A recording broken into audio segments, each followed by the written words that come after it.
Hello, Alicia. Hi, Jared, and welcome, listeners, back to Vibrations and Manifestations. We are so glad you're joining us for this one. We really are. Today, we are diving deep into something that I think everyone has felt, but maybe doesn't know how to get back to on purpose. We're talking about the state of flow. Yes, we're calling this deep dive the flow equation, balancing focus, surrender, and joy. I love that. And it really is an equation. We're going to unlock a state that feels, completely effortless. It's like this mystical alignment where everything just clicks. Right, like the universe just decided to clear the path for you for a couple of hours. Exactly. But what we're here to show you is that feeling isn't some lucky accident. It's not magic. It is pure, repeatable mechanics. It really is. Flow is this profound blend of chemistry, alignment, and faith, really. Yeah. You know the feeling. We all have words for it, like being in the zone In the pocket. or on a roll. But fundamentally, flow is the result of a powerful collaboration between your mind, your body, and your energy. It's the moment they stop fighting. They stop competing and start cooperating. And that is such a key shift. And this collaboration, it's the true engine of creation. This connects right back to what we explored in episode 82. If you remember, we established that making art, that real high vibration creation and making your reality are, at their core, the exact same mechanism. And both require that focused creative energy applied without resistance. Which is the definition of flow. Exactly. When you're truly in that zone, Yeah. you stop making things happen through like sheer willpower. My white knuckle grip. Yeah, that forced, effortful concentration. Instead, you become the channel they happen through. The intention is set, the resistance is gone, and the next step just appears. Instantly. The clarity is just delivered. Right. But the problem, and I see this all the time, is that most people approach focus like it's a competition, a battle against distraction, a fight against procrastination. But flow is never a competition.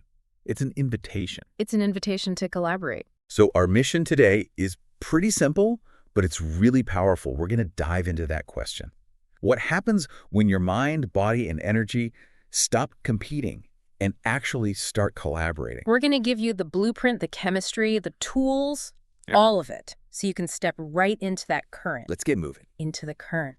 I love that framing. It's so perfect. And the deepest lessons about flow, they don't always come in these huge dramatic moments. No, not at all. It's in the mundane.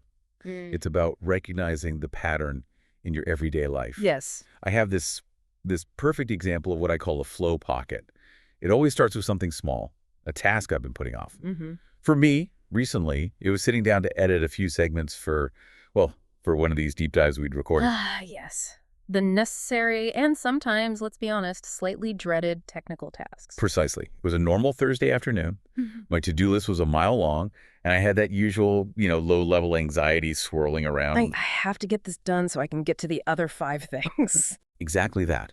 I was negotiating with myself. Okay, just 30 minutes of cleanup, then you can check your email. The whole energy was forced. And that anxious negotiation, that is the sound of the prefrontal cortex trying to muscle its way through the situation. It's exhausting before you even begin. It is. But I have my little ritual. I sat down, I made a mug of warm tea. That's my environmental anchor. A physical cue. Right. The room was quiet, except for the soft hum of my computer. I adjusted my headphones, which is another little ritual that tells my body, okay, we're entering work mode now. I hit play, set my small goal, just trim this one little segment. And this is so important. The intentional physical cues start to override the mental chatter, the anxiety. And about 15 minutes in, the shift happened. I wasn't fighting the noise in my head anymore. Yeah. That inner monologue, the list of all the things I should be doing. Yeah. It softened. It faded out. It faded. I swear, my inner critic just curled up in a corner and fell asleep. The mental noise went from a roar to like a soft, distant static. And what did that feel like internally when the noise stops? There was only the waveform on the screen, this visual of the sound, and the feeling of being inside the rhythm of the conversation. I wasn't consciously analyzing it, thinking, should I cut this word? Is that transition too fast? You were just doomed. I was just weaving the sound into a story. My hands were responding before my conscious mind even registered the decision to make a cut. That's full engagement. That is presence becoming truly productive. When the overthinking stops, the doing becomes pure, unadulterated output. I just kept moving. My hands were flying across the keyboard with this certainty I just never have when I'm trying to focus. There was no hesitation, no second guessing. I was just responding to the current of the content. And then what I looked up. Ah, the famous time warp. The time warp. Hours had passed. And not in that draining, oh my gosh, I'm exhausted way, but in that delicious, almost disoriented, wow, where did the day go Yeah. kind of way. My tea was stone cold. The sun had moved completely across the room. I had done like 4 times the work I'd planned to do, and it felt easy. And I would bet anything that the quality of the work you did in those hours was far superior because it was made without that filter of self-consciousness or judgment. The flow state is just the optimal delivery system for quality. Absolutely. My shoulders felt loose. My mind was crystal clear. And the core realization hit me like a ton of bricks. I wasn't thinking my way through that. I was being moved through it. Yes. The little pocket of time bending, that effortless ease, that's the flow pocket. That's the feeling we're trying to recreate on purpose. And I guarantee every single person listening right now has felt that, whether you were painting a canvas or finishing a chapter of a book. Or winning a video game. Winning a game, yes. Or pruning a rose bush, writing code, cooking a complicated meal. Even just reorganizing your closet at midnight. Yes. You recognize the feeling instantly. It's that thought, I wasn't forcing this, I was being carried. And because this is vibrations and manifestations, we don't just look at that moment and say, oh, that was lucky. We ask, what is actually happening underneath it all? How do we replicate the conditions for being carried? And that leads us to the perfect analogy, one that really illustrates the physics and the energetics of flow. Which is? Flow is like surfing. I love that visual. It just immediately brings up this idea of power and surrender at the same time. Precisely. Think about it. You paddle out. You're surrounded by these massive, powerful waves. Now, if your approach is based on pure willpower, if you try to fight the water, if you try to outmuscle the ocean, you lose immediately. The ocean does not care about your ego. It doesn't care about your strength. It will throw you around like a sock in a washing machine. And that struggle is exactly what we do when we try to force a creative breakthrough or force ourselves to work when we're totally depleted. We get wiped out. But what if you shift your approach? What if you feel the lift of the water beneath you, if you respect the power of it, and most importantly, if you catch the wave's timing, not demanding your own? What happens? You find resonance. The ocean carries you. The ocean carries you. You're still active, of course. You're steering, you're balancing, you're making these tiny responsive adjustments. You are the guide, but the wave is the engine. That is the critical distinction. It's the difference between focus that suffocates, that white-knuckle grip of willpower, and focus that liberates. Flow is freedom with direction. It's cooperation with a current that's already moving. And if we can really get that distinction, we can move from the feeling to the science. Because flow feels mystical, but the truth is, there are defined, replicable mechanics in our brain and our nervous system that explain this state perfectly. Absolutely. Just like we blend intuition with focused action, we're going to blend evidence with energy here. Understanding flow on both the neurobiological level and the spiritual energy level makes it so much easier to invite into your life on purpose. Okay, let's unpack the neurobiology first. This is where the magic becomes just pure mechanics. The key mechanism that explains that vacation from self-consciousness is a mouthful. It's called transient hypofrontality. It sounds so dense, but it's actually really simple. It just means a temporary reduction in activity in the front part of the brain. So the prefrontal cortex. Yes, the prefrontal cortex, or PFC. That's the area responsible for all our high-level human stuff. Analysis, judgment, planning, worry, that internal narrator. The voice that never shuts up. That voice. And in flow, it goes temporarily offline. That's the hypo part, meaning reduced activity in the frontal lobe. So the analytical, judging, overthinking part of our brain is essentially taking a nap. Precisely. And this explains every single internal experience of flow. The inner critic shuts up because the neural circuits for self-monitoring are suppressed. Worrying about the future or judging the past just stops because the planning function is reduced. It is a total vacation from self-consciousness. Okay, but if the CEO of the brain, the PFC, is offline, how do we differentiate flow from just, I don't know, operating on autopilot or being distracted? Isn't there a risk of making mistakes if we're not actively monitoring our work? That is such a crucial question. It's not a complete shutdown. It's a reduction in that activity, which allows the brain to conserve a tremendous amount of metabolic energy. The brain is actually moving from the really expensive PFC to more efficient systems. Like what? Primarily the basal ganglia and the cerebellum. These are the parts of the brain that handle habit, implicit memory, and fine motor skills. So we're switching from effortful thinking to highly optimized doing. Exactly. The brain is basically saying, look, I've practiced this enough. The skills are stored in muscle memory. I'm going to save energy by routing the processing to these super efficient lower level systems. Which is why athletes, musicians, and editors, like I was in my story, feel like their movements are faster and more accurate. Yes. They're operating on instinct, unburdened by the filter of self-doubt. Researchers like Arne Dietrich, he emphasizes that this is a system-wide optimization for efficiency. So we literally have to tell the overly critical, energy-hogging CEO of the brain to shut up so that the highly efficient operations manager, the subconscious and muscle memory, can actually run the system at peak capacity. That is the perfect summary. You stop analyzing the input and you just start processing the output at an optimal level. And this brings us to the reward system because the body rewards this full engagement handsomely. Ah, This is the second element of the flow equation, the feel-good cocktail. I always look forward to this part. So what are the key ingredients in this neurochemical reward that reinforces flow behavior? Okay, so we have three main components here, and they confirm that flow is a beneficial biological state, not just some mental trick. This is the body's way of saying, yes, this is perfect alignment, stay here. Let's start with the fuel. What gets it going? Dopamine. Dopamine is the driver.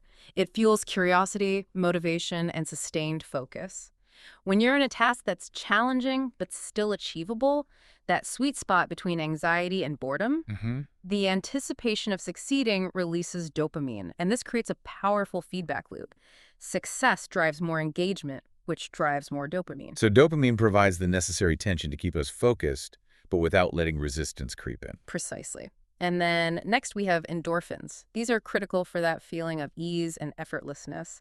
Endorphins are the body's natural painkillers. So when they're released during flow, they reduce any perceived pain or discomfort. So physical drag from sitting for hours, or even just the mental strain of a complex problem. Both. That's why your time warp felt, as you said, delicious and clear, not draining. The effort feels lighter because your body is mitigating the resistance in real time. That makes so much sense. And finally, the ingredient that gives flow its truly blissful, expansive, high vibrational quality, anandamide. The bliss molecule. The bliss molecule. It's an endogenous cannabinoid, meaning it works a lot like THC, but it's generated by your own body. And it induces this gentle euphoria and really expansive thinking. So it's not just focus, it's joyful focus. Yeah. How does that connect to manifestation? This is where the science and the spiritual energy just lock in perfectly. Anandamide is a powerful mechanism for dissolving energetic blockages. When you're operating from resistance or worry, your energy is tight, it's contracted, it's low vibration. Right. Anandamide induces bliss and expansive thinking. It literally softens those contraction points. It makes you open to possibility. This is why flow so often leads to those instant breakthrough solutions. You are chemically and energetically primed for out-of-the-box thinking. Wow. So when all three, dopamine for drive, endorphins for ease, and anandamide for that blissful expansion, are flooding your system, your entire reality system is just vibrating at a higher frequency, ready to receive solutions. That's a deep dive into the chemistry. Okay, now let's connect this to the spiritual blueprint, because flow mirrors a fundamental ancient principle of the universe. The law of rhythm. Exactly. This principle, it's rooted in Hermetic teachings, things like the Kabbalion, and it governs everything. The largest cosmic cycles, the smallest biological ones, your breath, the tides, the seasons, all cycles of growth. Flow honors this law perfectly. So in simple terms, what does the law of rhythm demand from us? It demands cooperation with cycles. That's it. We are conditioned by modern society to be linear, to be constant. We demand permanent peak performance from ourselves.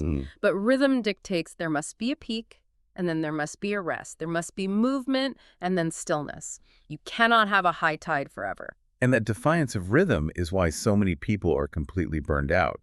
They're trying to fight the biological fact that their human system is cyclical, not linear. Absolutely. And we have a scientific term for this natural human cycle. It's called ultradian rhythms.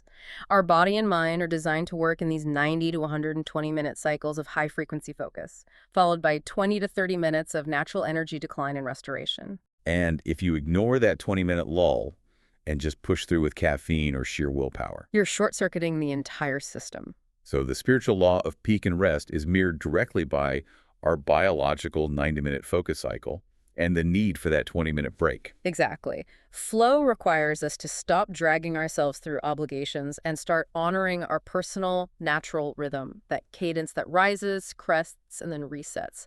If you demand a permanent peak, you deplete your neurochemicals and you guarantee resistance. But if you honor the rhythm will reward you with flow. Understanding all of this, the neurobiology of surrender with hypofrontality, and the spherical necessity of rhythm, it means we can actually start engineering the conditions for flow to show up, predictably. Exactly. We move from just understanding flow to practicing how to create the conditions that make it almost inevitable. It's like being an expert gardener, preparing the perfect soil for the seed of creation. Let's move into the tools now, the practical, actionable steps for inviting that current. The first tool is the flow setup. This is such a powerful practice. It's adapted from effective methods like the Pomodoro technique, but it's deeply infused with the intention of surrender, not force. Okay. So I want everyone listening right now to just identify a task you've been avoiding. Something slightly challenging, a stretch, but not a strain. A task that uses your skills but doesn't completely overwhelm them.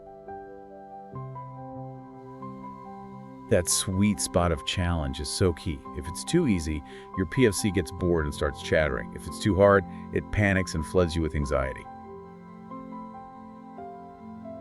You have to match the difficulty to your skill level. Now, here's the method. First, set a timer for 25 minutes, not 60, not 90, just 25. This removes the intimidation factor and it respects that initial phase of the ultradian cycle. Why is 25 minutes the sweet spot for a setup like this? It's because of the psychological half-life of internal resistance. The first 10 to 15 minutes of any difficult task are usually pure resistance. The brain's arguing, the body's fidgeting. By committing to just 25 minutes, you signal to your system that the commitment is manageable. So you break through the resistance barrier. You almost always break through it by the midpoint. It just lowers the activation energy you need to start. Okay, next step. Remove friction. Turn your phone face down, or even better, put it in another room. Close every single unnecessary browser tab. Those tabs represent open loops in your mind, and they are the biggest flow killers. They're like open doors that the inner critic uses to jump out and demand attention. And finally, set the intention. So crucial. Say it, either out loud or just internally. For the next 25 minutes, I'm devoting myself to this one thing, and I trust that the clarity will arrive. This verbal commitment tells your nervous system, we are safe to engage fully, we have a clear perimeter. Now let's prepare everyone for those predictable friction points, because the brain is going to bargain. It always does. It always does. This is the psychological management part. Expect resistance around minute 2 to 5. This is where your brain tries to negotiate. Shouldn't I check that one email first? I really need more coffee. This is stupid. You just have to stay with it. Stay with it. That's your analytical brain protesting its impending vacation. That is the friction point where most people just give up. But if you keep going. By minute 7 to 10, you'll notice the mind starts to settle. The nervous system realizes you're serious. And by minute 12 to 15, the rhythm kicks in. You're processing information faster. The task feels way less effortful. And by minute 20? By minute 20, flow becomes possible. You've crossed that threshold of resistance and you're entering resonance. This really shows that flow isn't magic. It's method. Consistent, gentle application of method. And that method is powered by the next tool, which is like the quality control for your state, the joy check. Before you start any task, you have to check your fuel source. The diagnostic question is always, is this task fueled by curiosity or by obligation? If the answer is obligation, you are trying to force consistency, and you will meet friction. You're demanding a peak when you're in a trough. If the answer is curiosity, dopamine is already flowing. You're inviting cadence. So if you realize you're running on obligation, you need to do a real-time shift. Yes, and we can give you concrete ways to do that right now. Okay, let's do it. First, change the input using sound. Add music or soundscapes. And this is where we can talk about specific frequencies. For flow, frequencies like 528 hertz. The solfeggio frequency. Yes, linked to transformation. Yeah. Or 639 hertz, which is linked to harmony and connection.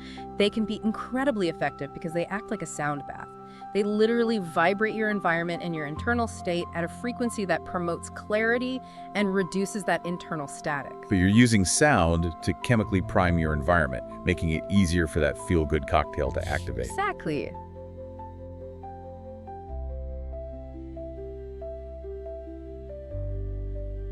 Second, change the environment. Go to a coffee shop, move your laptop to the kitchen table, or just turn your chair to face a window. A slight change in location breaks the mental association between that task and the resistance you feel. It's like tricking the PFC into thinking it's a new challenge.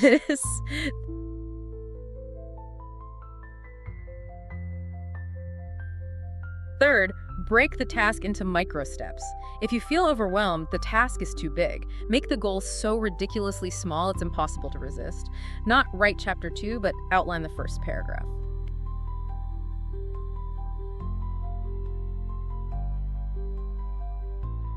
And the final critical question that uses the power of the 10% rule. Ask yourself, how could I make this 10% more enjoyable? That 10% is key. It doesn't have to be 100% fun, but 10% enjoyment, maybe you add color coding or use that really nice pen you bought or sip some sparkling water, that's enough to ignite curiosity. Curiosity is the doorway, joy is the ignition. It's how we move the task from the prefrontal cortex's duty list to the intuitive brain's playground. Okay, so we've talked about getting into flow, but what about when you're in it and you hit a wall? That moment of frustration where you feel your shoulders tighten up, your jaw clenched. That's when you need this powerful intervention we call the surrender signal. This is where the standard advice to just push through completely fails. When you feel that frustration, that tight jaw, the brain fog, that anxiety climbing up your shoulders, stop immediately. Trying to push through only engages the PFC harder, which locks you out of flow and just wastes energy. So we need a true nervous system reset protocol. The minute reset. When you feel that clenching, stop.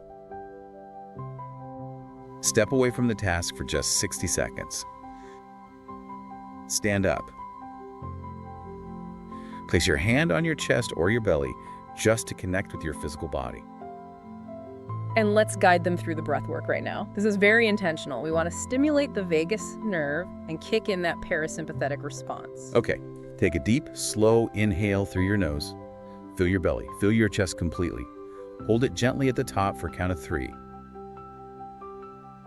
And now, a very slow, prolonged exhale through your mouth. Releasing the tension in your shoulders and your jaw. Make the exhale longer than the inhale. Do that twice more. Just focus on the sensation of the air moving in and out, allowing your shoulders to drop a little lower with each release. And now let's add the verbal release. Just repeat to yourself, out loud or internally. I release control. I allow clarity. That simple minute works so well for 2 really profound reasons. First, the specific slow breath work immediately kicks on the parasympathetic nervous system, your rest and digest state. Yeah. You are chemically moving away from fight or flight. Which is what frustration is. It is. And second, and this is the manifestation angle, you are literally handing the problem over to your subconscious. Which is the most advanced problem-solving system we have. Exactly. The subconscious mind, it operates without the limits of the conscious overthinking PFC. It has all the answers, but it can't work effectively when the conscious mind is panicking and micromanaging. Surrender is not quitting. Surrender is recognizing that the best move right now is to hand the wheel to the part of you that already knows the way. That brings us perfectly to our troubleshooting segment. If you're using these tools, the flow setup, the joy check, the surrender signal, and you still feel like you keep losing momentum, you're likely stuck in manifestation debug mode.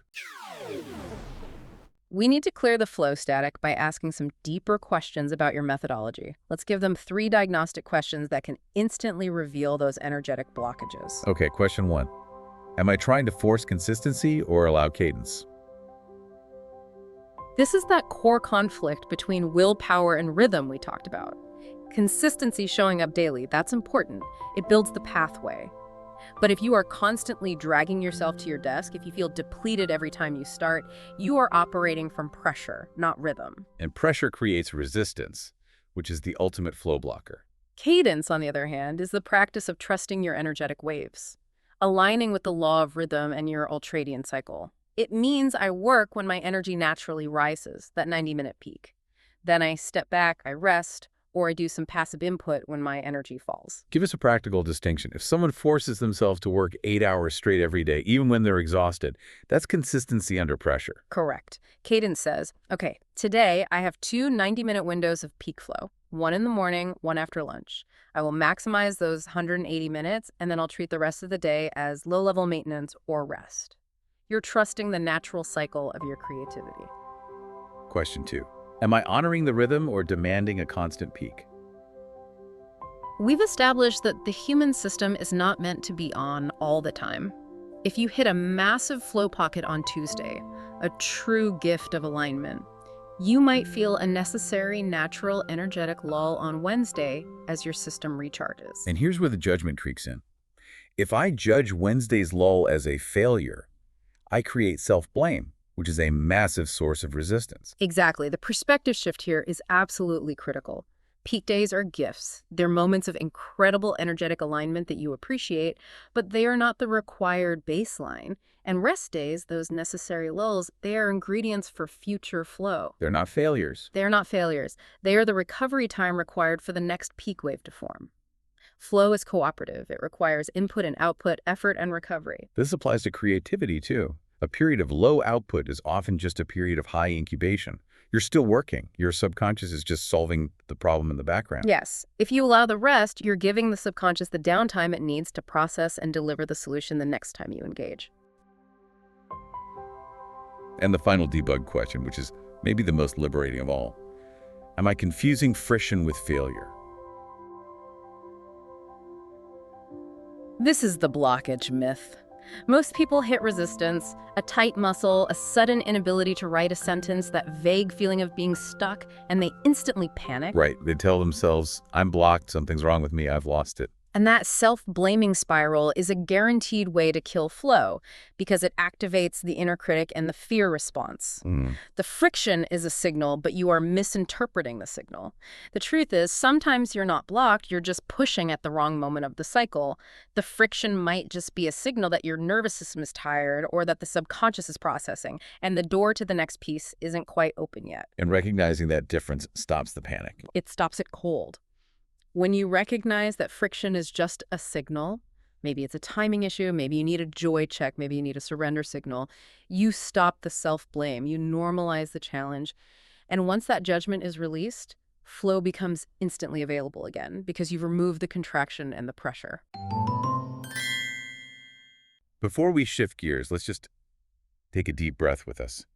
Because everything we just explored, the cadence, the rhythm, the release of force, it's not just a mental practice. It's an energetic one. Yeah. The fastest way to actually integrate this learning and feel the principle of flow in your body is to step into it directly. So we're going to move from analyzing flow to experiencing it. We're going to drop into a guided visualization now, allowing your whole system to remember what effortless alignment really feels like. We're going to create the corridor of living light. So wherever you are, just get comfortable. Take a slow breath in. And as you exhale, just allow your shoulders to soften and your jaw to relax. If it's comfortable and safe for you, gently close your eyes. Begin by imagining yourself standing at the entrance of a long, spacious corridor. Take a moment to just notice the feeling of the air. It's warm, soft, perfectly attuned to your body, creating a feeling of deep acceptance and security. Visualize the walls of this corridor. They're made of smooth, luminous panels that glow gently, radiating light without any glare. You can see soft, inviting colors. Warm gold, soft white, amber, rose, maybe lavender. They aren't overwhelming, they're warm and they feel palpably alive. Now bring your awareness to your breath.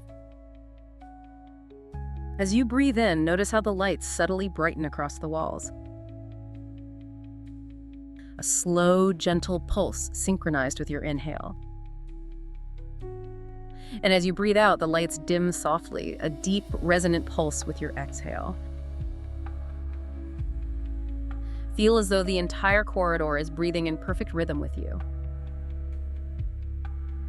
Take another slow inhale, allowing that light to brighten around you. And now, notice the floor beneath your feet. It's cushioned, springy, supportive, like walking on a quiet studio floor designed for ease of movement. Every step has just enough bounce and just enough firmness to keep you grounded. Now, take your first step forward. Notice how the corridor responds. The moment your foot touches the ground, a gentle wave of warm light travels down the panels just ahead of you. It's not rushing you, it's just illuminating the path, like the room senses your movement and says, "Yes, this way, I've got you." You take a second step, and another slow pulse of light sweeps ahead, illuminating the immediate path. Not too far into the distance, but just enough so you don't have to think about what comes next. You simply follow the glow, trusting the guidance.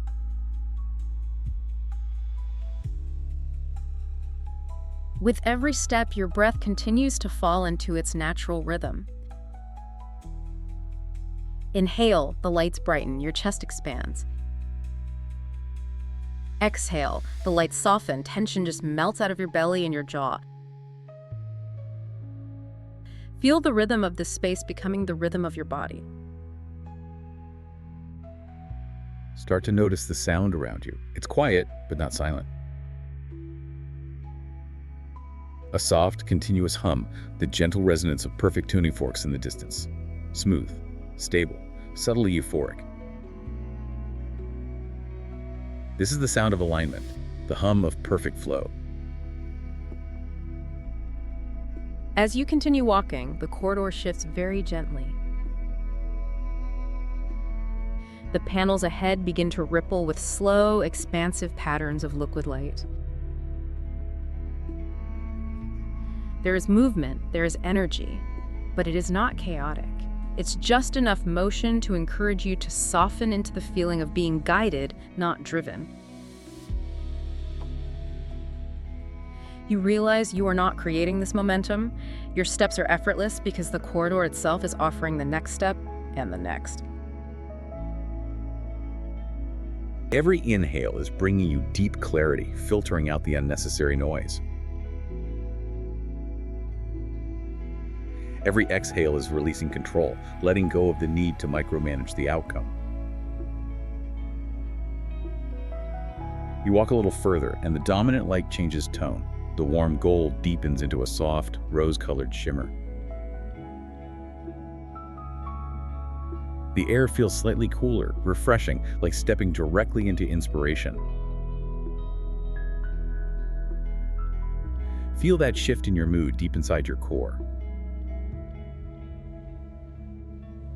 This is flow, not something you have to wrestle into existence, something you are syncing with, something you resonate with when you align your energy and release your resistance. You take another step, and this time you notice something new. As you walk, tiny glowing particles of light rise gently from the floor,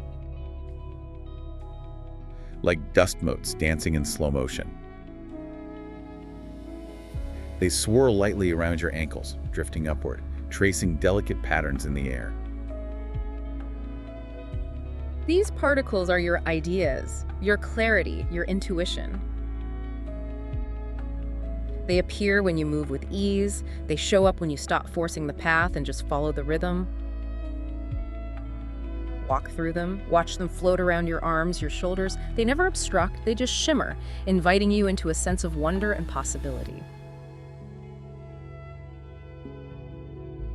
Ahead, the corridor widens into a spacious chamber of pure, living light.